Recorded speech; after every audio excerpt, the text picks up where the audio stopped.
केजरीवाल यांच्यानंतर तुम्ही दिल्लीच्या मुख्यमंत्री होणार का असा प्रश्न आम आदमी पक्षाच्या नेत्या आतिशी यांना विचारला। यावर दिल्लीचा मुख्यमंत्री आमदारांच्या बैठकीत ठरवला जाईल असं उत्तर आतिशी यांनी दिलेलं आहे। मुंबई विद्यापीठाच्या पदवीधर मतदारसंघाच्या सिनेट निवडणुकीची तयारी पूर्ण झाली। या निवडणुकीसाठी 22 सप्टेंबरला मतदान पार पडणार आहे। 2 वर्षाच्या विलंबानंतर ही निवडणूक पार पडणार आहे। हरियाणा विधानसभा निवडणुकीच्या पार्श्वभूमीवर भाजपसह इतर पक्षांनी जोरदार तयारी सुरू केली आहे। तर हरियाणामध्ये भाजप नायब सिंग सैनी यांच्या नेतृत्वाखाली निवडणूक लढवत असतानाच भाजपचे ज्येष्ठ नेते अनिल विज यांनी मुख्यमंत्री पदावर दावा केल्यानं चर्चांना उधाण आलेलं आहे। राहुल गांधी हे दहशतवादी आहेत असं वक्तव्य भाजपचे नेते रवनीत सिंह बिट्टू यांनी केलं। शीख समुदाय कुठल्याही पक्षाशी संबंधित नाही, तरी देखील या समाजामध्ये ठिणगी टाकण्याचं काम राहुल गांधींनी केलंय असं म्हणत त्यांनी टीका केलेली आहे।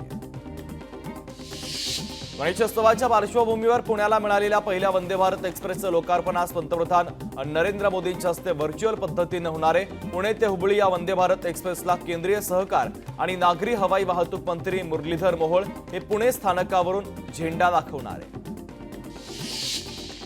आज मनसे नेते आणि सरचिटणीस यांची आज बैठक पार पडणार आहे। आगामी विधानसभा निवडणुकांच्या पार्श्वभूमीवर ही बैठक होणार असून मनसे पक्ष कार्यालय राजगड येथे दुपारी 12:30 वाजता बैठकीचं आयोजन आहे। शक्तीपीठ महामार्गाला कोल्हापूर आणि नांदेड जिल्हा वगळता इतर जिल्ह्यातून महामार्गाच्या कामाला सुरुवात करण्याची मागणी होते।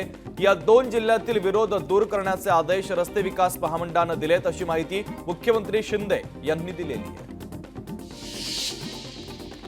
अयोध्येतील राम मंदिरामध्ये गेल्या 6 महिन्यात सुमारे 11 कोटी भाविकांनी रामलल्लांचं दर्शन घेतलं, तर उत्तर प्रदेश नवा विक्रम रचण्यासाठी सज्ज झालेला आहे। महाराष्ट्रामध्ये 6600 मेगावॅट वीज पुरवठ्यासाठी काढण्यात आलेली निविदा अदानी समूहानं जिंकली। अदानी समूहानं निविदेमध्ये प्रति युनिट 4.08 रुपये अंदाजित दर दिला असल्याची माहिती सूत्रांनी दिली आहे। मुलुंड आणि भांडूपमध्ये येत्या 3 वर्षात प्रकल्प बाधितांसाठी सुमारे 10,000 घरं तयार होणार असल्याची माहिती आहे। पालिका आयुक्तांनी राज्याच्या नगर विकास विभागाला या संदर्भात पत्र लिहिलं आहे। भारत आणि बांगलादेश या 2 देशांमधील संबंध थंडावलेले आहेत। माजी पंतप्रधान शेख हसीना भारतात असल्यामुळे भारत आणि बांगलादेश यांच्यामध्ये तणाव निर्माण झालेला आहे। लोकशाही मराठी ऐका, पहा, जागरूक रहा।